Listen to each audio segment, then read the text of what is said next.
des droits humains chargé des relations avec les institutions, le Conseil a adopté un projet de loi qui porte relecture du Code de procédure pénale qui a été adopté en 2019. Donc, à l'épreuve de l'application de ce code et surtout pour mettre les dispositions de ce code en adéquation avec les réformes qui sont déjà entreprises dans le secteur de la justice pour en réalité répondre au mot traditionnel de la justice qui est que les dossiers soient traités avec efficacité, qui est que nous ayons une justice qui répond véritablement aux intérêts des citoyens et de la société burkinabé.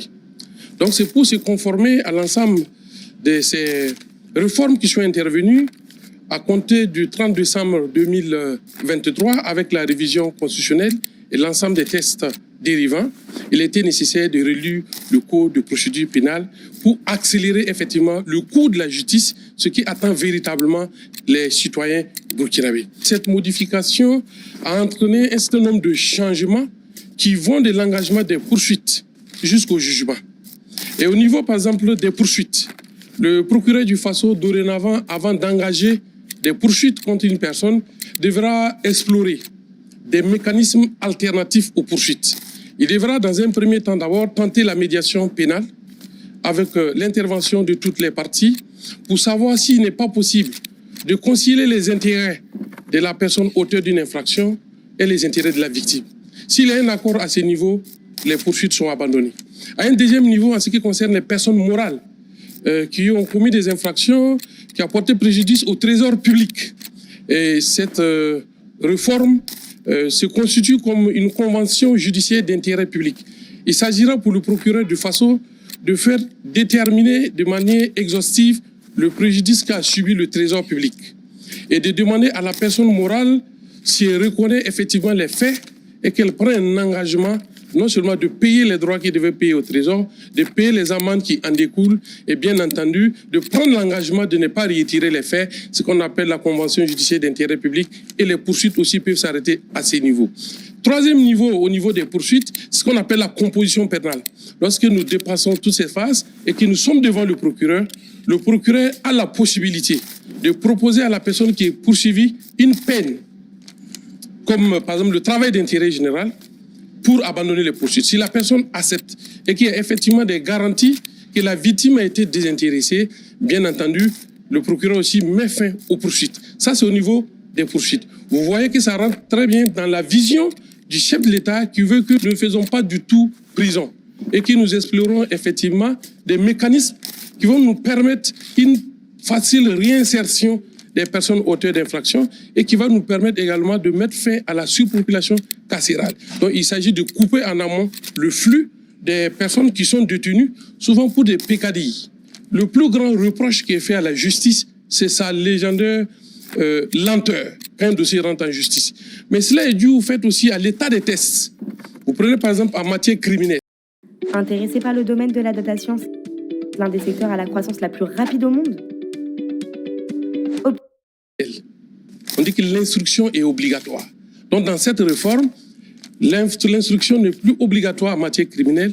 Autrement dit, nous aurons, à l'instar du flagrant délit, nous aurons le flagrant crime, c'est-à-dire des dossiers criminels dans lesquels on n'aura pas besoin d'aller forcément en instruction.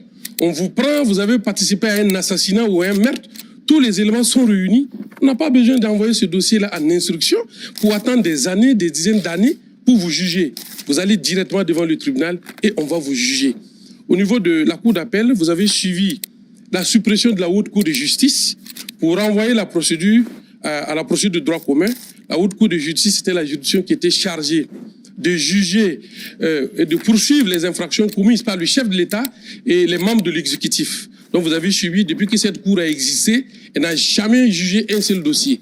Donc nous avons cru qu'il était bien, dans la réforme constitutionnelle du 30 décembre 2023, de la supprimer purement et simplement et de renvoyer la procédure à la procédure de droit commun pour que ces infractions qui soient commises par les membres de l'exécutif puissent également connaître un sort rapidement.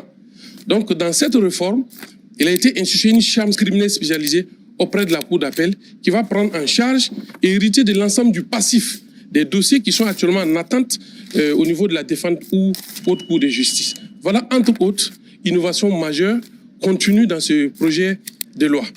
Le second décret est relatif à l'octroi de la grâce présidentielle. Il est de coutume et de tradition qu'au 1er janvier, le chef de l'État accorde la grâce à un certain nombre de personnes condamnées. C'est une disposition qui est contenue dans l'article 54 de la Constitution et également le décret du 18 avril 1961 et également dans la loi du 10 avril 2017 qui porte au régime pénitentiaire dans notre pays.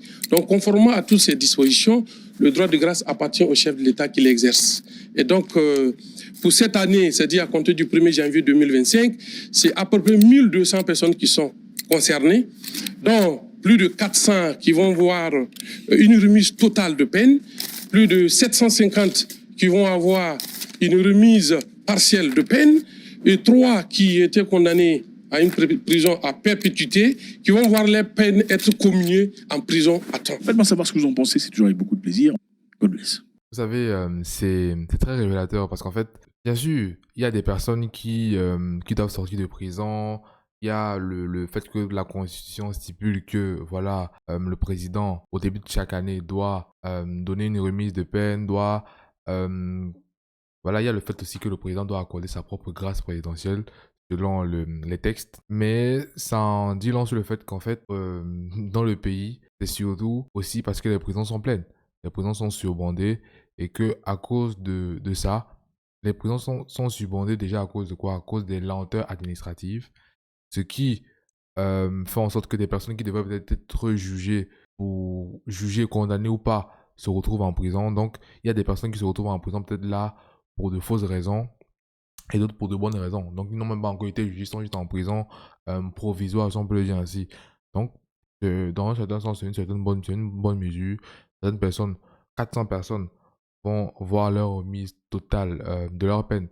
Et 450 personnes, 700 personnes plutôt, vont voir leur peine être totalement annulée. 450 personnes vont voir leur peine être, comment on dit, divisée, si on peut le dire ainsi.